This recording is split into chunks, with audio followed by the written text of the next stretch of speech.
193 nations coming together to strive for peace and stability and to try to resolve the world's most pressing problems. That's the theory anyway, though putting the UN's lofty ideals into practice is never quite that straightforward. At least the 74th annual gathering of the General Assembly does have clear aims. The urgent need to tackle climate change is at the top of this year's agenda, along with sustainable development and universal health coverage. But these occasions tend to be overtaken by current events.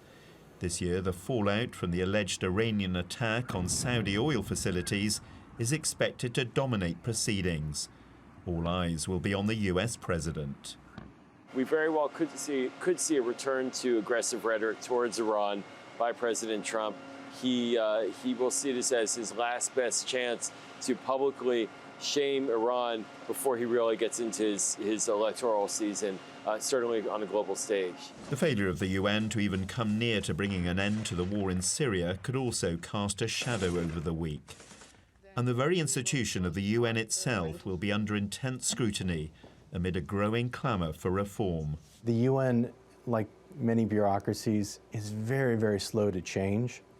And so you have these programs that were established at the very beginning of the organization continuing in zombie-like fashion to today.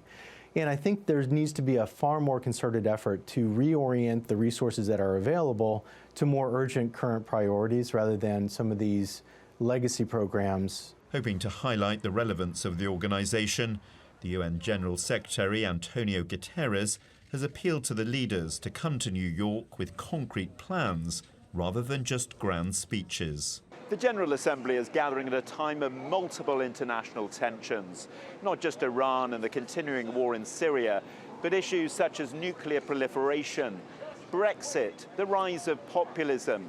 And it really needs to provide some viable solutions to at least some of these crises.